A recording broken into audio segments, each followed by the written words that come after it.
Halo guys, kembali lagi di Riko Official. Jangan lupa like, komen, dan subscribe ya.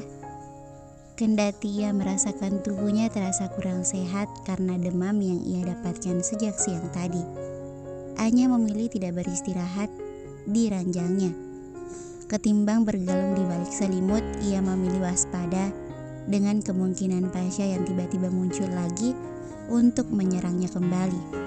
Oleh karena itu, Anya lebih memilih berdiri bersandar di dinding sambil menatap keluar jendela. Ia belum mendengar lelaki itu pulang dari kantor dan akan lebih baik jika lelaki itu pulang terlambat, agar Anya bisa lebih banyak waktu untuk menenangkan dirinya sebelum badai berikutnya kembali datang. Karena Anya benar-benar yakin lelaki itu akan kembali datang untuk menyakitinya lagi. Kemudian tanpa menoleh sedikit pun, ia mendengar pintu kamarnya dibuka perlahan dan ia mendengar langkah kaki yang halus mendekatinya. Mengira itu adalah langkah kaki Birum yang hendak mengantarkan makan malamnya.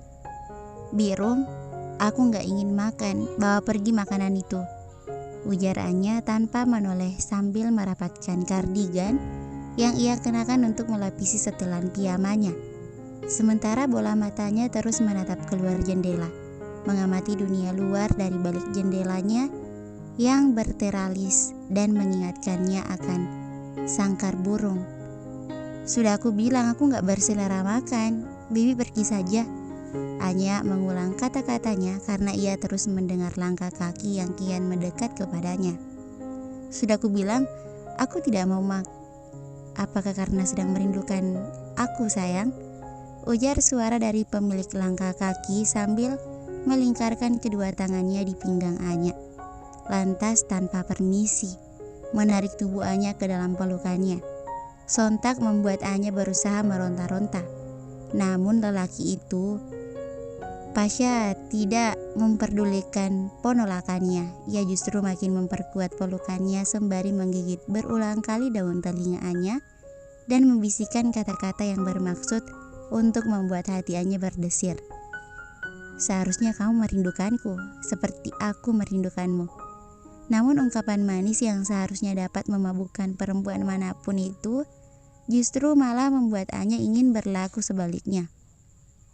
"Sudah kubilang lepas," pinta Anya sambil tiba-tiba melakukan gerakan yang tidak pernah Pasha duga, membenturkan kepalanya ke belakang dengan keras hingga tepat mengenai hidung mancung Pasha. Pasha mengerang keras dan usahanya berhasil membuat lelaki itu melepaskan dirinya. Yang sialnya hanya sementara. Sambil menutupi lubang hidungnya yang mengeluarkan darah dengan sapu tangan, Pasha memandang kesal pada Anya yang telah berhasil menghindar darinya. "Kamu sepertinya juga suka kekerasan ya?" ujarnya sambil mengusap darah yang mengucur dari hidungnya. "Dan ternyata kita berdua sangat cocok. Apakah kamu tidak menyadarinya?" ujarnya lagi sambil perlahan-lahan mendekat. "Jangan mimpi," Anya memekik sambil mulai melempari Pasha dengan barang-barang yang ia temukan. Gelas, piring, jam waker, vas bunga, hingga sandal jepit.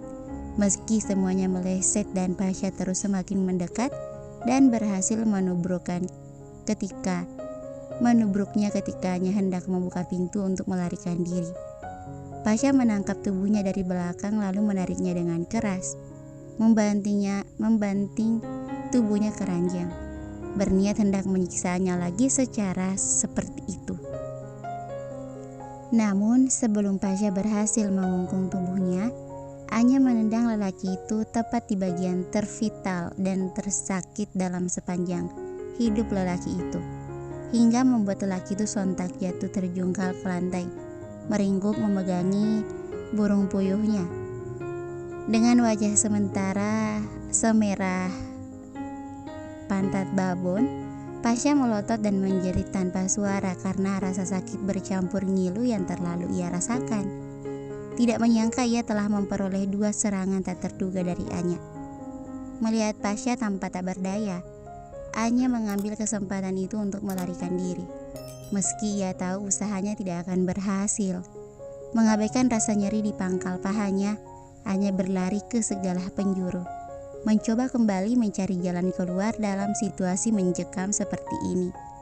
Dan Anya baru saja akan menarik handle pintu utama saat tiba-tiba tubuhnya diangkat dengan tinggi, lalu dipanggul bagai sekarung beras di atas bahu John, bodyguard Pasha yang bertubuh seperti raksasa.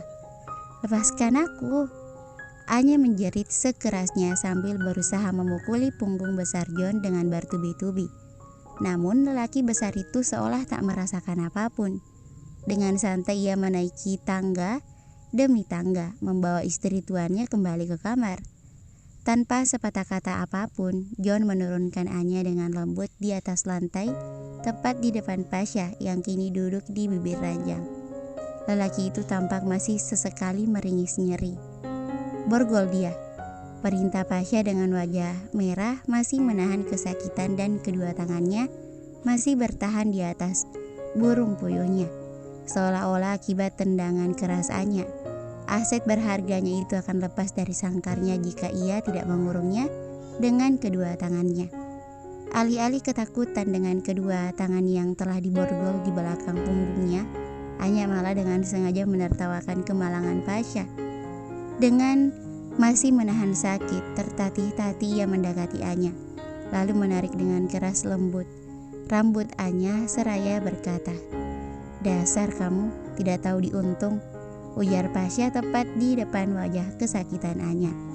"Aku mungkin seperti itu bagimu, tapi aku paling enggak aku bukan orang sakit jiwa seperti kamu," balas Anya tak kalah menyakitkan bagi Pasha yang lantas membuat ia dihadiahi dengan dua tamparan yang sangat keras.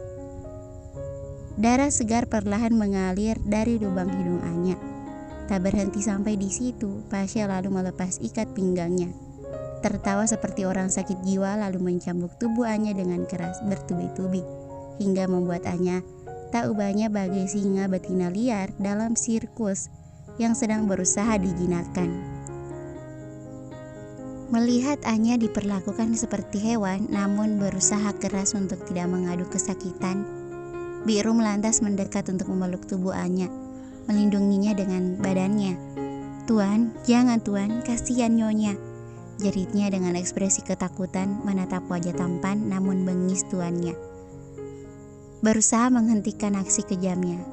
"Birum, pergi, ini bukan urusan Birum," Pasha berteriak sambil mengambil ancang-ancang hendak mengayunkan ikat pinggang dengan gesper besi tebalnya.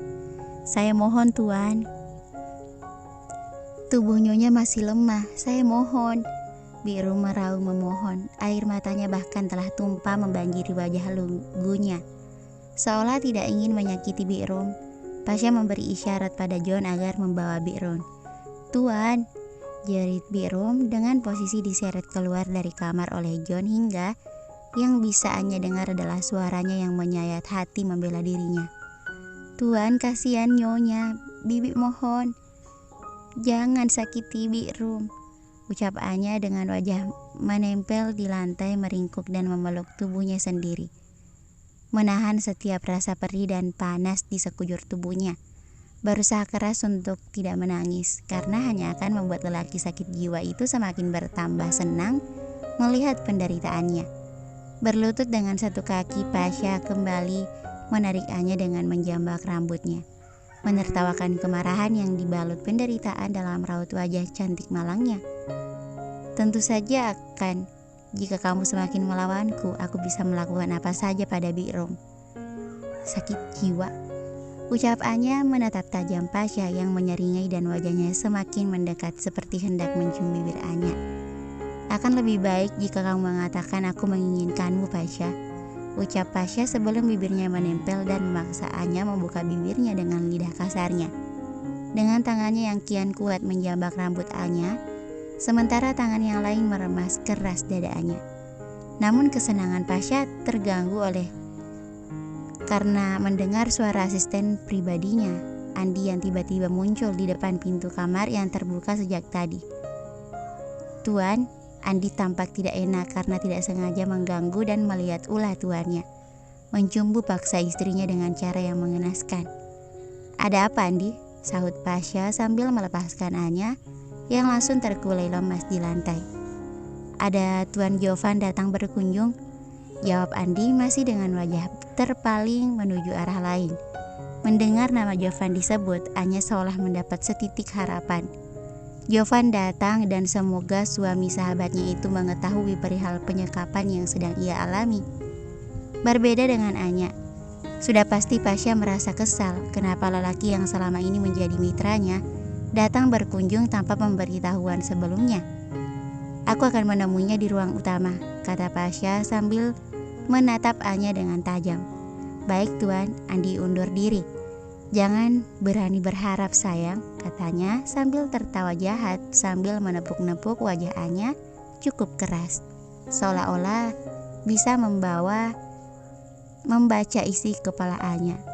Bersambung, thank you for watching.